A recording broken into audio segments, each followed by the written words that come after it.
Cha-cha. How you doing, baby? Good. How you doing? Fine, thank you. You just got off the road. You looking mighty glamorous for somebody that done put in all of that road time today. Yes, I did. I had to make it back to Kissimmee. Well, Back about two that's hours wonderful. now. Hmm. Okay, well, that's good. Listen, you know, technology is a very interesting thing.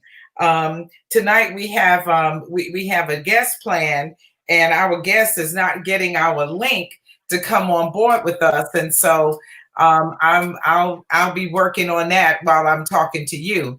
Okay.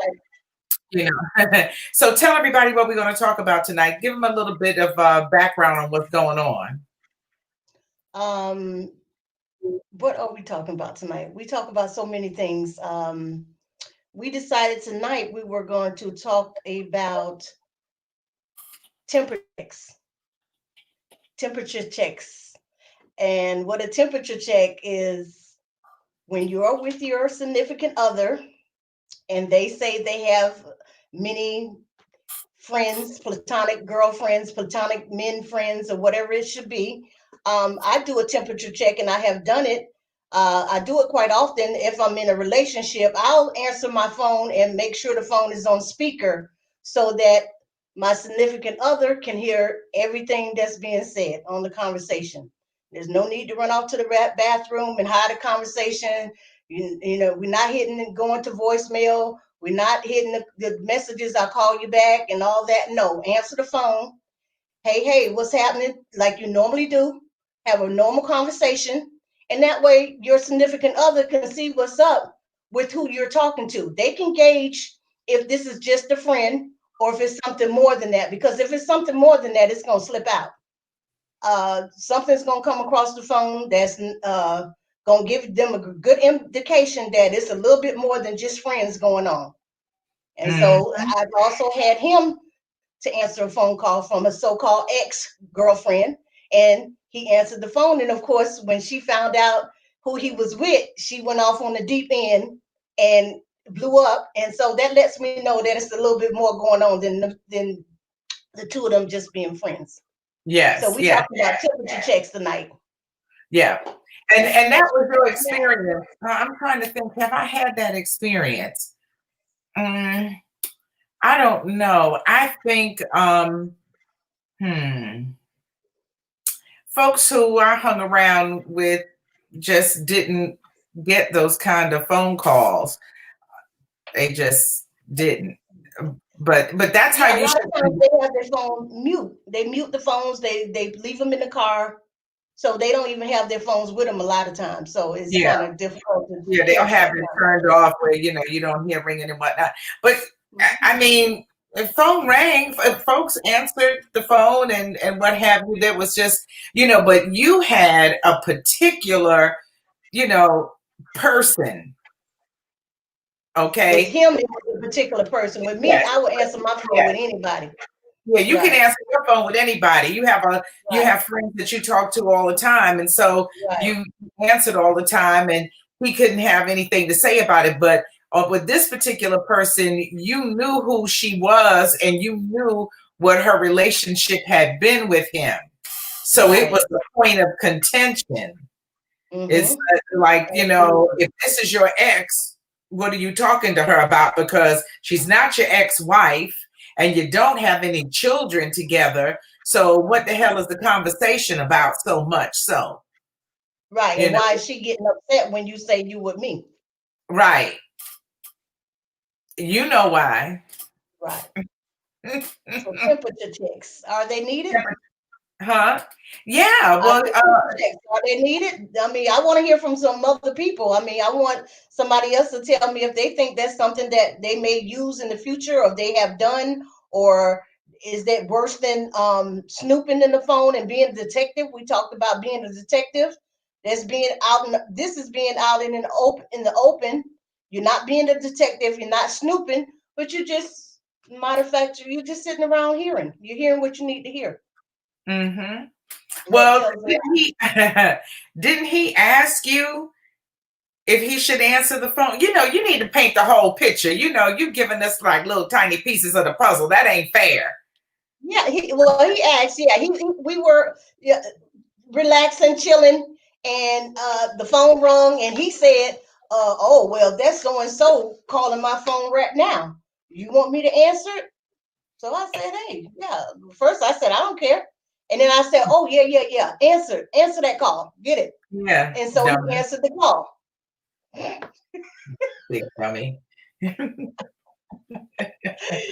He answered the call and it told the host, it told on himself. So he kind of got put in the doghouse, I guess. He eventually got squashed all together. So yes, yeah. Well, he was sure in the doghouse. Well, let everybody know about how they can find us on social media while I check in with our guest. Okay, you can find us on Facebook Live on Wednesday nights at 9 o'clock.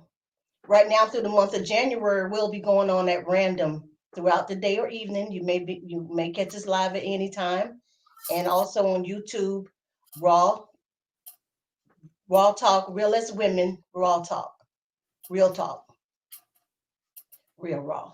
Let me get that straight. Real as Women, Raw Talk on YouTube. How was that? Did I mess it up enough? Yes. They totally confused, right? I think that can be a tongue twister.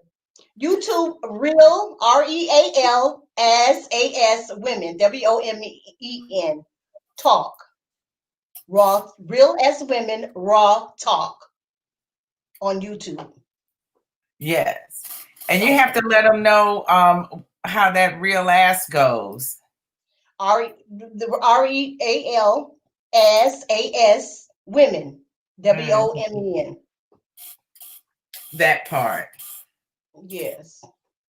Well, and please hit like and share and subscribe and leave a comment if you happen to tune in to us live. Say hello. Let us know that you're there so we can say hello as well.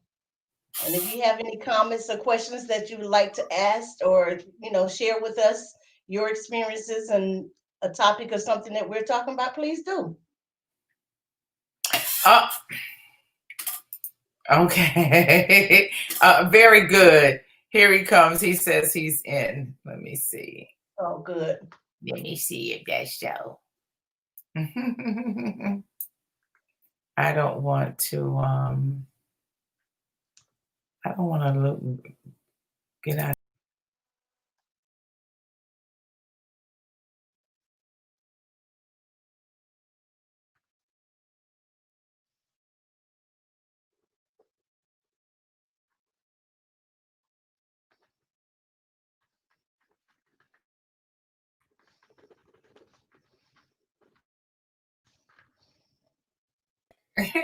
All right, we made it.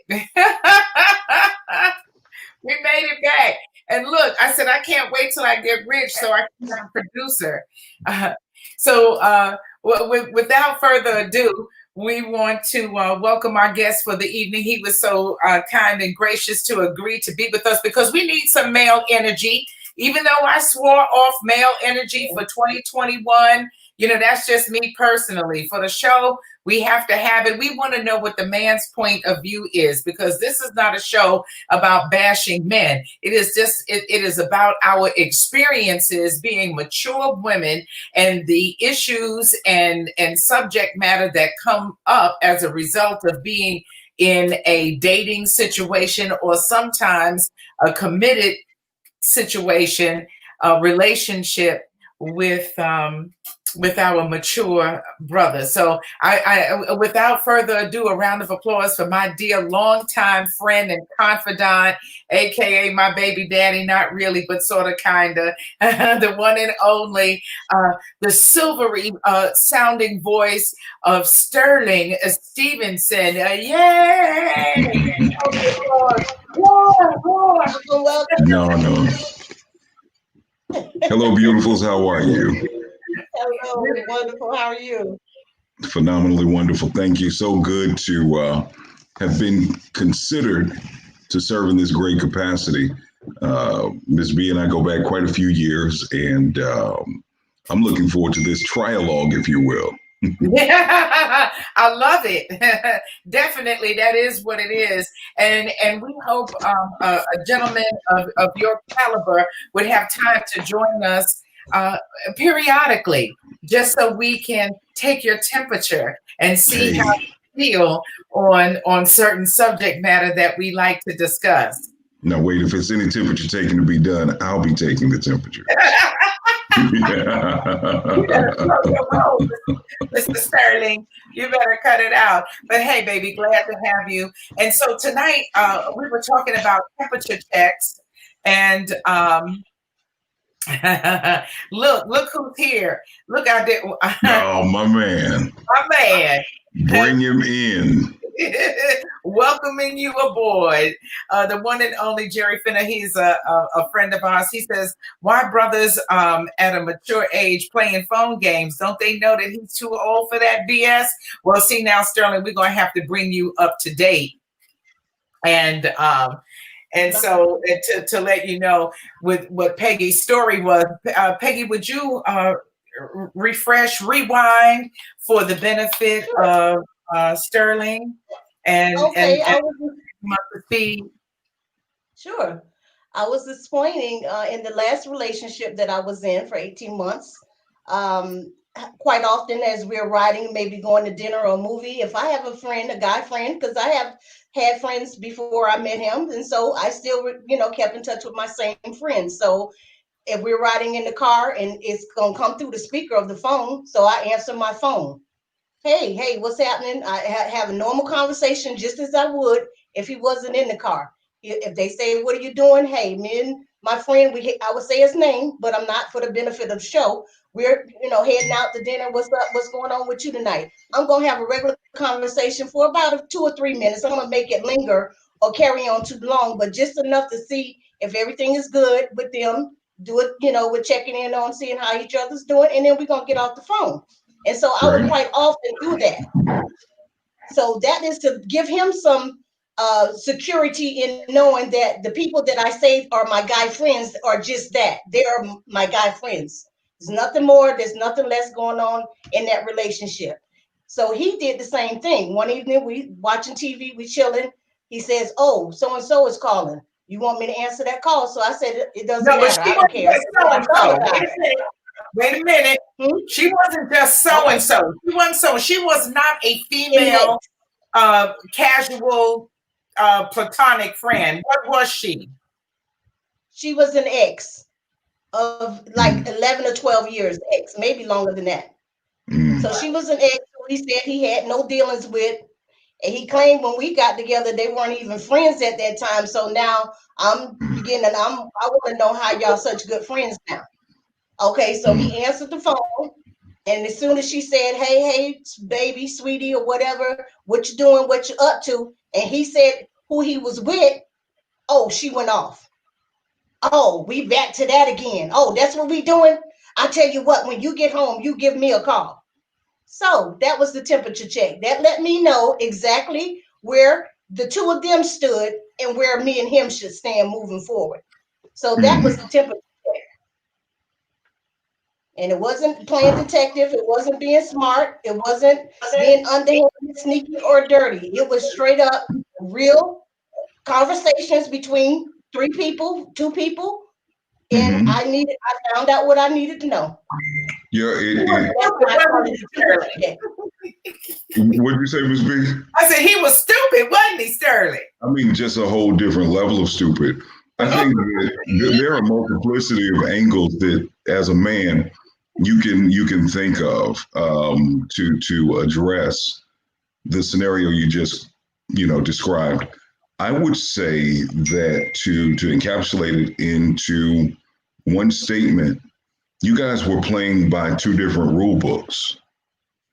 He was playing by the rule book of convenience, and you were playing by the rule book of transparency. You were convenient when she wasn't around, and she was convenient when you weren't around. But he's just downright stupid trying to run game. I will say, Peggy, you are a very attractive young lady, and even the way you articulate, you have a certain level of intelligence. And for him to try to play that game, he obviously was used to playing with girls and not women. Right. I agree. Young chicks. But the question, I think the question that you're asking is, why play the game or the phone game? No, it's not so much. I wasn't playing. I mean, I was, like you said, I was trying to be transparent with him. I was trying to reassure him. That's how you bring about security to a person. Right, no doubt, no doubt.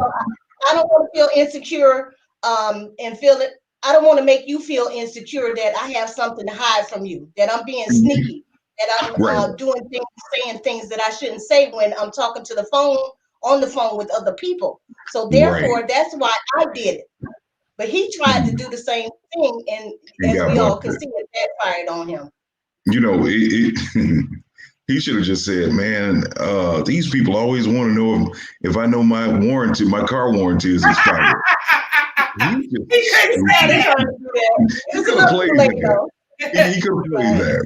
But you know, I think that when you get to a certain age, and I would say that we're probably in the same age group, I think that, you know, dating past 40 anything, there's a certain level of baggage that men and women both carry. And that level of insecurity is probably the worst baggage for a man or woman to carry. You did everything to diffuse his insecurity, but he gave you all the fuel to be insecure at that moment. Definitely have more questions moving forward. Yeah, and definitely messed up the trust thing. That was he messed that up big time. You know, you said y'all dated for 18 months. Peggy, 18 months. It's funny, the word that you use, trust. No joke. Yesterday, it hit me like a ton of bricks. Trust is like an oak tree. Oak trees start from acorns, they grow in fertile ground, and over time, it takes a great deal of time for it to mature into what people would consider a functional oak tree.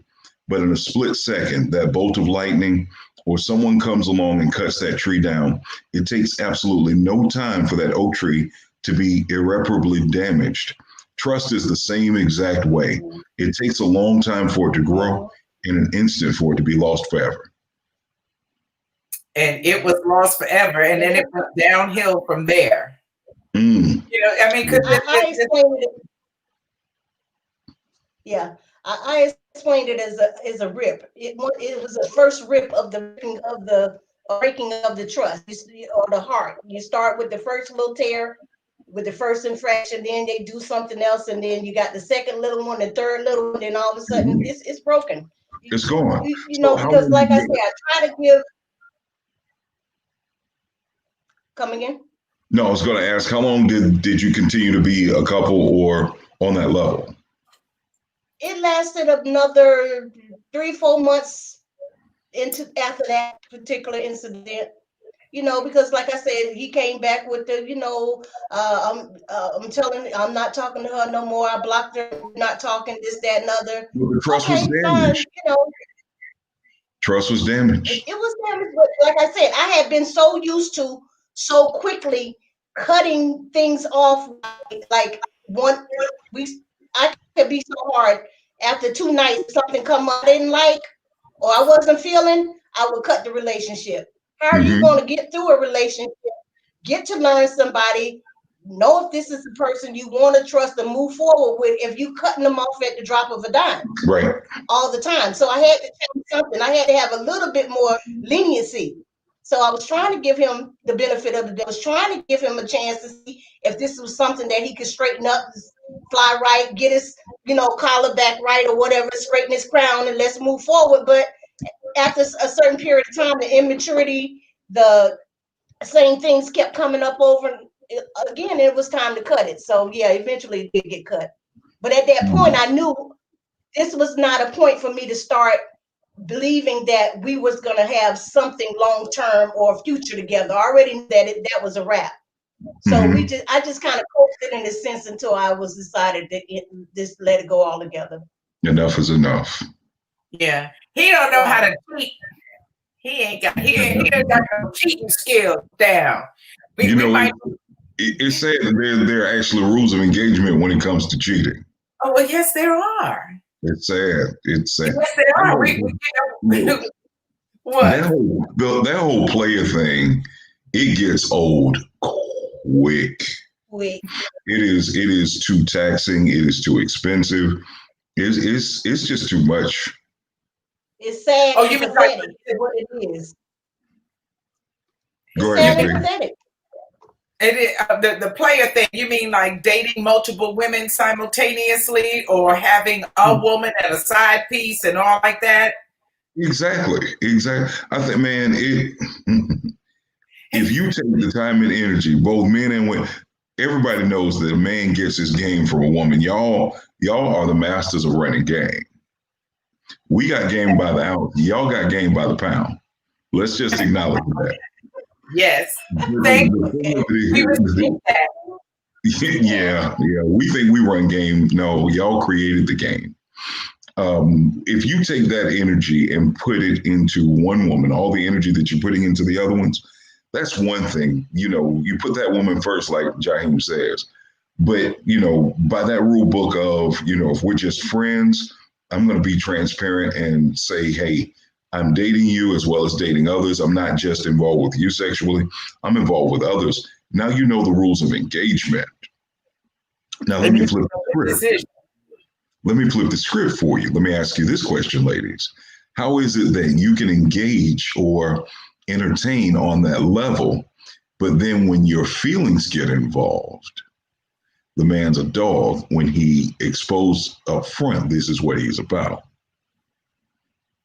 Oh, we don't like that term. We don't like calling men dogs.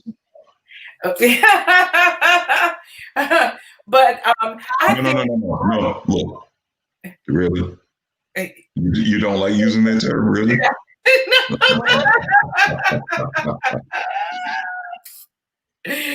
No. I don't.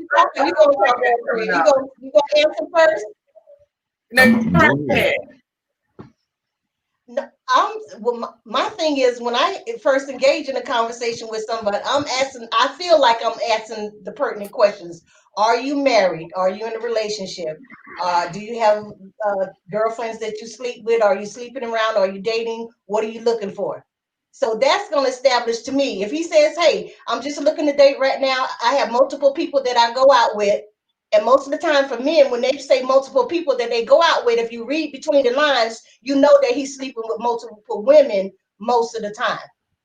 So I'm going to govern myself according to that. And I'm really not interested in that because I only want to be in a monogamous relationship. I'm not looking to date around. I'm not looking to have multiple partners at one time. I want one partner. I want somebody who's serious about having one partner, even in the dating, courting aspect. I want old school courting. If you're going to court me, court me. I get it. It might be crazy, but yeah, I don't want to date and court 3 or 4 or 5 people at one time. And you know what? I get it. Let's see. Jerry Finner is saying at our ages, there's no room to be giving chances. Both parties should know not only where they've been, but where they are and where the world should go. I can agree with that. But again, it goes to that element of transparency. Old people say you can make your mouth fried chicken. You can say, this is what I want, but your actions show something totally different. Well,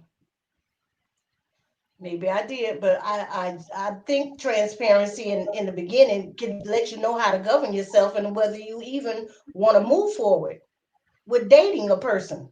Right, no doubt. And that I tell Peggy all the time. I think about dating means I'm dating until the two people agree that they want to date exclusively. Okay. So Now, we Ms. want B, to get into but you need to talk about that. We want to enter into an exclusive monogamous dating situation. Before that, it's just dating. I'm talking to you, I'm seeing you, I'm talking to you, and I might be doing any number of things with any of you. So that's now, dating. now, B, you brought up a great point that kind of sparks interest or kind of stimulates thought process, shall I say? You have to be definitive because one person's interpretation of dating might be totally different. I think going back to that key word of transparency, me being transparent, hey, what do you mean we're dating? Am I the only one you're seeing? Yes. Are you seeing other people? And that's where, that element of communication and understanding comes into play. And I think that's where grown folks versus people who are well aged comes into play as well. Yeah, see now, from my experience, I'm looking at what Jerry just wrote. What did he say? Put everything on the table before you put each other on the table. Remind me not to eat dinner at your house, Jerry. Look, I'm bringing my own plate and I'm eating out of my lap. I don't care how big that ribeye steak is. I'm not eating it off of your table, Mr. Fenner. Because you're nasty, Jerry. You're nasty. But in my personal experience with the more mature men, here's the new game that they run, which is, listen, we're too old for that. We're too old for that. So just come on. Don't be asking me what is this relationship and what are we doing. Look, we're too old for that. I just need for you to take your clothes off and come on and go to bed because I'm close to death. They always act like they might die tomorrow, and we need to hurry up and have sex because they're getting old. Okay, but even then, you still have a choice to make, and whether you will or whether you won't. And let me be quiet. Don't you talk about absolutely. That's your cue. That's your cue. She gotta. That's the game that they're running. They're trying to have. They want you to have some sense of urgency about skipping over all of the preliminaries and getting some things straight initially. It's just like, could you hurry up with that because we're old here, or this pill is going to run out in about 30 minutes, and I need for you to hurry up. You said the pill is about to run out in 30 minutes. He got the Cinderella man hood. He goes back to Vienna sausage at midnight, huh? Yes. And the little mice come out and run off with it. I don't know what happens, but yeah. So that has been my experience. Another thing is going through people's phones. Have you had that experience, Sterling, where somebody has violated your phone by going through it without your permission to see who you've been talking to and what you've been saying? Yeah. I was engaged to a young lady. I gave her complete open access to me. She had a key to my home, and I was actually out doing a voice gig, and she started asking me about these random people on Facebook. And she said, "Do you know XYZ?" I do. Do you know DEF? I do. Well, how do you know XYZ? Wait a minute, where's this going? Oh, nothing. She asked, "What'd you do with those pictures I sent you?" I said, "Where's this coming from?" "Oh, nowhere." So I got Facebook messages from some of my female friends, and it's like, "Who is XYZ?" "That's my fiance." "Why?" "Well, she inboxed me asking me questions." Okay, wait a minute. I had 2 tablets and my cell phone. One of my tablets was for personal use, the other was for business. And of course, my cell phone I used every day. So doing right by her, I had deleted everything from my phone, but those old pictures were still in the cloud. Now, here's the thing. She finally asked, what about this? You have pictures of naked women in your, yeah, I'm a single man. That's what we do. But baby, hold on. Look at the date on this. I don't want to look at that. No, you looked at it once. Now you're going to look at it again. Years back, I said all of these pictures predate you. And that's what caused the initial deterioration and eventual demise of what had been a great relationship. But it was that level of insecurity that caused her to look at my phone. Mm-hmm. That's only one case. But it deteriorated from there. Oh, you didn't like that. You did you do that to her? Did you say, "Well, let me see your phone"? Then? No, I refused. I didn't even want to see any of the. Going back to that issue of trust and insecurity. If I'm doing let me back up even further. I'm going to say this humbly. I know what I bring to the table. At this point, I'm 46 years old, have been in my career for 19 years, worked 2 successful side businesses. My lowest credit score is a 750. I own my house, and the things I want, I get because I work. And I work, and when I get tired, I work some more.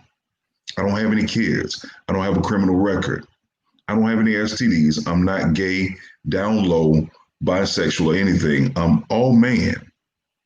And as a woman, if you can't respect that and understand that I'm not only bringing something to the table, I can bring the whole damn table. Woo! Bring the table, baby. And put you on it. And well, that was the joke. Neither here nor there. Humbly, I'll say this. If your level of insecurity is going to be an impediment in our relationship, then I don't need you on any level, not even as a friend, acquaintance, associate, jump off, or anything in between. Period. .com. How do women take to the idea of having sex with multiple women while they're in a dating situation with you? Okay. You broke up, B. Say it again. Okay. How do women respond to you telling them that you are dating them, but you're also dating other women simultaneously, and you could be intimate with any one of them at any given time? Are most women open to getting in that kind of playing field with a man today? You know what? I've been out of that game for a minute, but at the time it was almost like, yeah, sure, I'll do it, but let me put this on you and it's going to make you forget about them other ones. Yeah, you'd be surprised how many women would engage and say, yeah, I'm down. Yeah. But when the feelings engage, then it turns into, I can't believe you. Wait, baby, I was transparent with you. You made the conscious decision.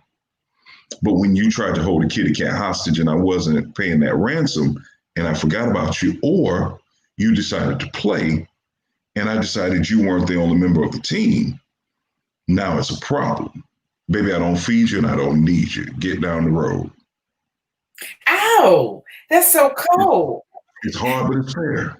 I felt the chill go all over my body. That's so cold.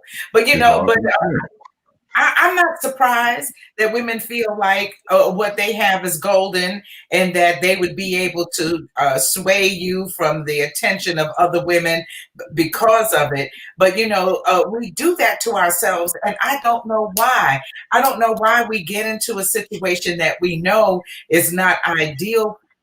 And we know that if we enjoy the sex, if a man owns your orgasm, he has got you. I mean, that is like one of the precious things you can have. And if he gets to a point where he owns that thing, now you're catching feelings and you want to stake a claim and get all twisted and out of shape.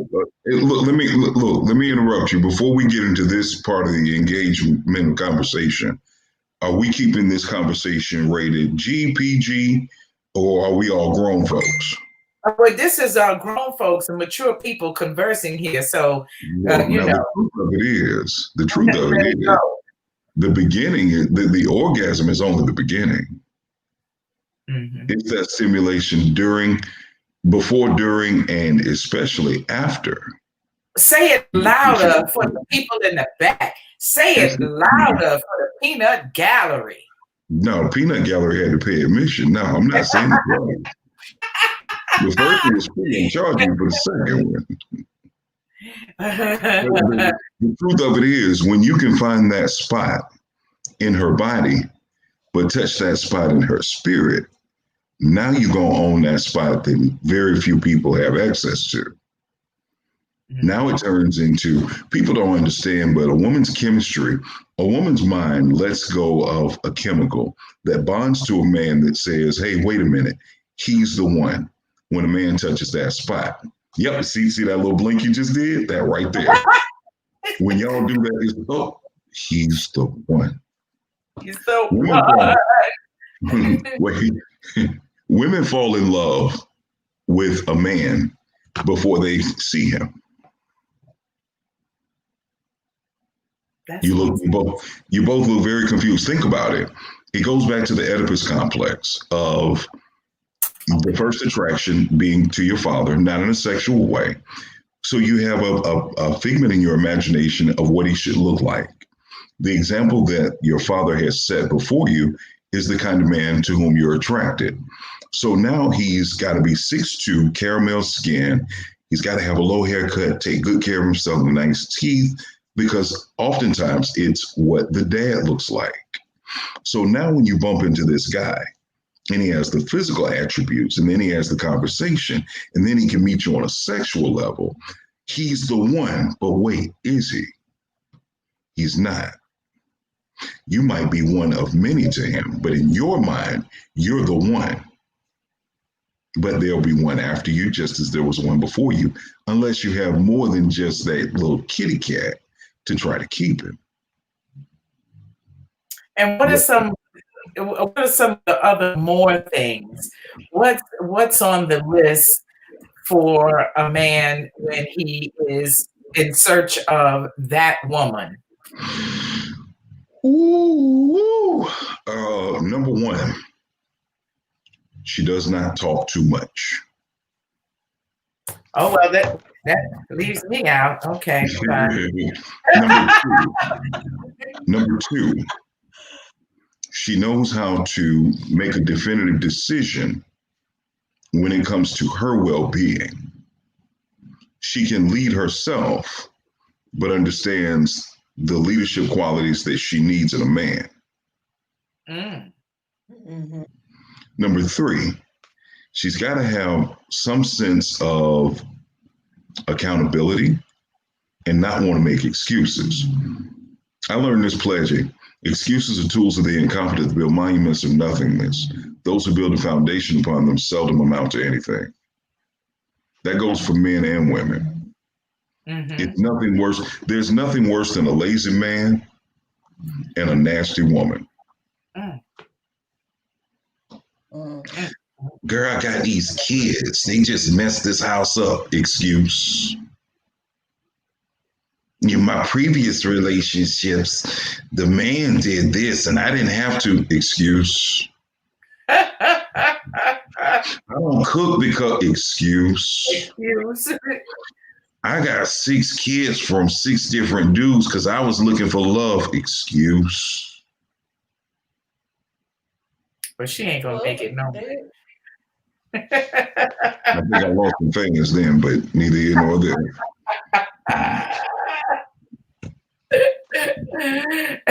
And you know, women feel the same way with men and the excuses, and the excuses that they make. Oh, no doubt. I have a couple of mentees who look at me like big brother, and I always tell them the ABCs of manhood. A, accountability. B, belief in something higher than yourself.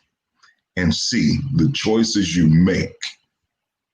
If a man simply follows those 3 rules, you'll find yourself on a whole nother plateau that separates you separates the boys from the men. Yes. Yes. And women have to begin to recognize the difference between a man and what is it, a baby man? What do we call it? What is Peg? Man boy. A man boy.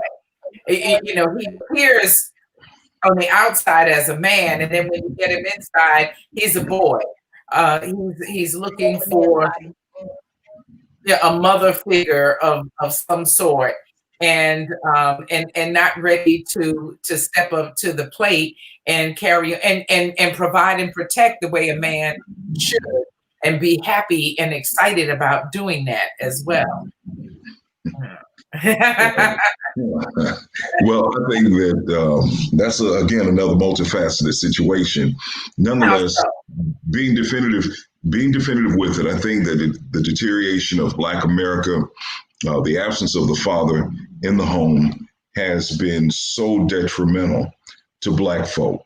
Let's just call it what it is. A boy does not see an example of manhood. A girl doesn't see how a man's supposed to love his wife and family. So now you have a two-headed monster that has attacked Black America, and now it's being made manifest generation after generation after generation, and it's only getting worse. These kids have no respect for authority. Authority begins in the home with the dad. Yep. Well, when you watch Leave It to Beaver, you wait until your father gets home. And you're supposed to be nervous about that. You know, Ms.B, I'm 46 years old. You've known my dad for years. You know that Negro is like 5 degrees from crazy.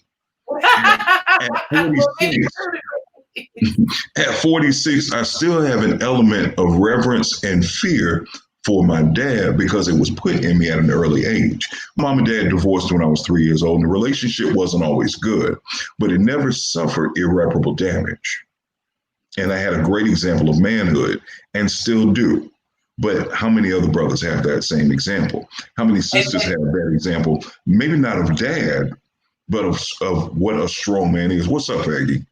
Go ahead. Again, Peggy. How long can we let this slide? They're excuses. At some point in time, you see examples of what a good husband and a wife is. You have an aunt and an uncle that's been married for 50 years. You have a grandmother and grandfather. You have somebody, a neighbor across the street that you are, attuned to, and you know right from wrong. As you grow and you mature, you're supposed to, you get to learn certain things. You can't keep excusing it away. Now, generation after generation, we can't. If you go back to the A that I explained in the ABCs of manhood, accountability, belief, and choice. You can't continually make that excuse. And when you start collecting those red flags in a relationship, whether it's a friendship or an intimate relationship, he makes excuses. Oh, I'll just collect that red flag. Now you see the pattern, but you still lay down with him and have a baby. So now whose fault is it? Is it him for being a sorry ass? Or is it you for accepting him for being a sorry ass? Absolutely. You're right. But that's where the two-headed monster is. That's where the two-headed monster comes in, because she lacks a father figure and she's looking for that male in her life. She doesn't know how this man is supposed to treat her. She has many uncle daddies coming through. And so confusing. Or an Uncle Big Daddy, Uncle Big Daddy. Uncle Big Daddy. Ms.B, I cannot stand you right now. I do. I hate your entire existence right now.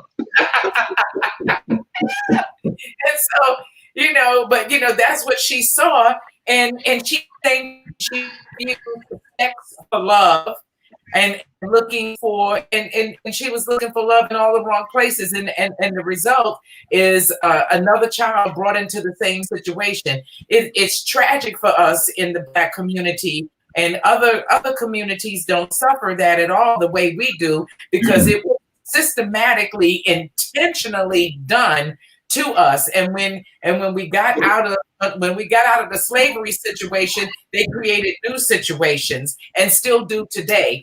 Call it prison. Well, I think that Dr. Carter G. Woodson said it best. the most potent weapon an oppressor may have is the mind of the oppressed. I think that the mentality of Black America has got to get away from the white man did it, and now you have to take accountability for your actions and be, number one, be the best you that you can be. Damn everything else, forget everybody else. Start with you. What am I doing wrong? What are my strengths? What are my weaknesses? Okay, now that I've repaired me, let me look for someone who is either going through repair, and I can identify and compartmentalize them as a friend, associate, acquaintance, or other. Or is he repaired? What does he bring to the, oh, that's what manhood is. Let me get to know this dude before I give up the kitty cat. And now you're confusing pleasure with passion, and you're forgetting your purpose. You're getting all those misconstrued. Let's just be real, ladies. The mind of a woman is a tormented place. We're tormented. Why you say that? You really want to know why? Yes. I'm going to ask you a question. Okay. Are you hungry? No. Okay. Some of the men who are watching this, I know, are saying, bruh, don't go there. Yeah, I got to take it there, fellas. How many times has a man asked you, are you hungry? And you say, yes. He'd say, what do you want to eat? You would say, it doesn't matter. I don't know if I say that. Okay. Now, Peggy, have you found yourself in the situation? Now, Peggy know exactly what she wants to eat. Okay. So men will oftentimes ask these questions, simple questions that you should be able to answer. I want pizza. Instead of saying, I want pizza, it'll be everything you don't want. And we got to go through the matrix to find out what you want until we get to the point to say, look, we're going to Red Lobster. You're going to find something and you're going to like it. Otherwise, you're going to be hungry. So if a woman can't articulate the simple necessity of what it is to eat, I got a better one question for you. When was the last time you laid down and went immediately to sleep? I go to bed, 5 minutes later, I'm asleep. I can go to sleep. Peggy. No. 2 minutes for Peggy. I travel with Peggy. 2 minutes for Peggy. And you be like, a unicorn or something. Because women typically, I dare not stereotype and say all, but typically women will lay awake because they cannot shut their brains down. The mind of a woman typically is a tormented place. And when you add in a relationship that is bringing more drama, now your mind is even more tormented. Well, I'm at peace right now. So I agree with that. I agree about more torment when you're in a relationship, especially when you haven't done the homework, when you haven't laid the right foundation, when you're going at it kind of willy-nilly. And you can even do some things that you think are the things necessary to get clear with one another about where each is coming from, and still you're going to miss something. So, and then the torment comes in. I felt like I was tormented all of 2020. It was the most tormenting year ever. Well, 2020 was just like a whole nother conundrum. I mean, you can't even count 2020. I can't. Oh, nope. Thank God, because I left it behind, and that's where it needs to be. There you go. I'm excited about 21 because I'm focused and I have a purpose now, so I know what I'm doing. Mm-hmm. Before I was out there, flying by the seat of my pants. But you had fun while you were doing it, right? Yep. Mess some people up big time. No, I'm kidding. Buy everything you need to get a bridge and build that bridge and get over it.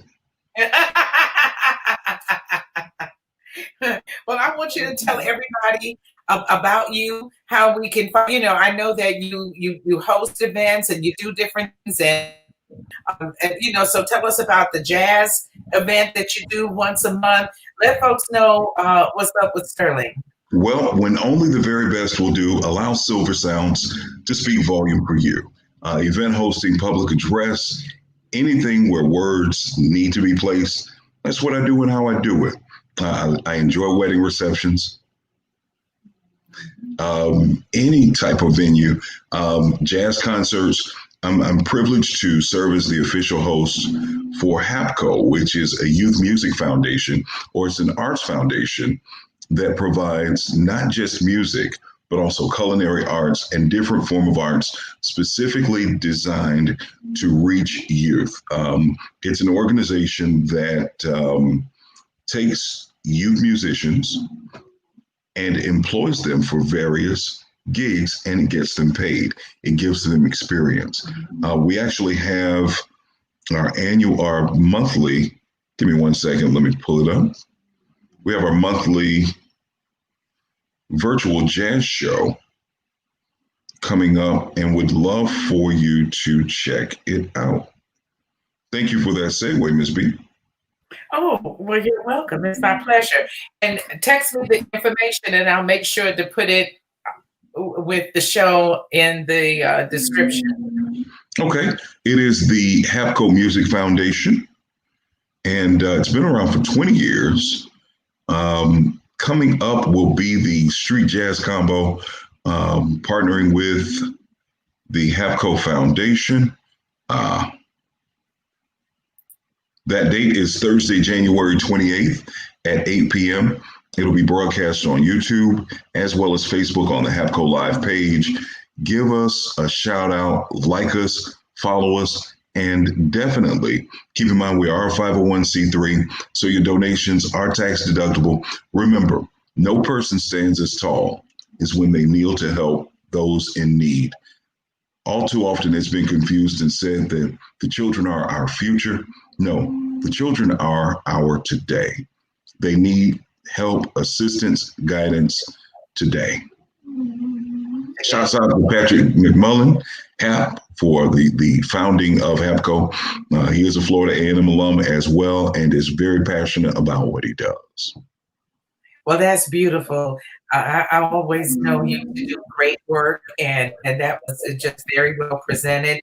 We're very proud of you for doing that, and so we'll make sure that everybody knows, and we'll have to check you out when that's on. And yeah, baby, that's what's going on. That's what's up. It has been an absolute delight and pleasure to be with you, to have a man of your caliber on the show. We appreciate that. You know, we're getting started doing our thing, and so we would love to have you come in to discuss candidly more interesting topics about dating and relationships for mature people. You know, maybe you can insert a regular segment, and if you could call it relation tips. What do you think? I like that. I like that. We'll do that. All right. Well, let me know. You know, I got your back like a bra strap, baby. Yeah. Thank you, baby. You know, I appreciate that greatly. Your input, your openness, and your ideas. Love you so much. Love to the family, and you take care. It was wonderful being with you. Have a good night. As always. Thank you, Peggy. It was a pleasure meeting you. Pleasure all mine. Take care. Take care, baby. Talk to All you right, soon. Mama. All right. Bye, baby.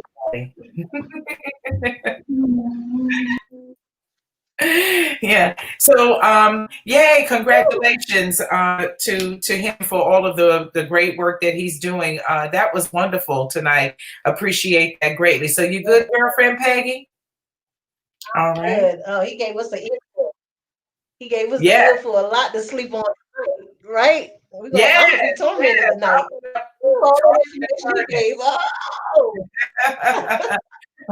We want to remind you to to visit us at Real Ass Women Raw Talk on YouTube.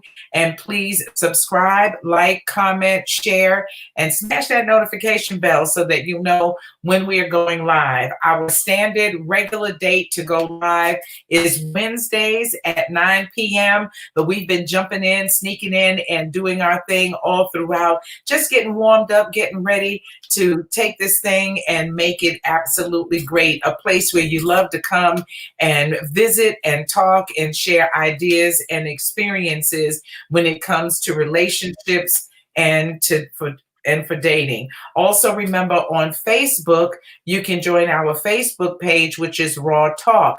Raw stands for Real Ass Women, and that's RealAsWomen.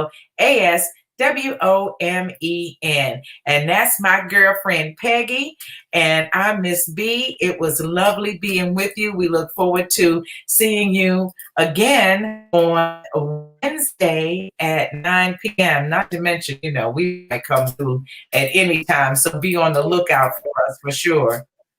What'd you say, girlfriend? This morning, girlfriend. I said you may pop back in 3 o'clock this morning. Yes, you might. But that's for sure. Thank you, Shirley Walthour, too, for joining us. Thank you, Jerry Finner. We certainly appreciate the humor of your comments. And let folks know, please like and share. So until next time, that's girlfriend Peggy, and I'm Ms.B. Love you, baby.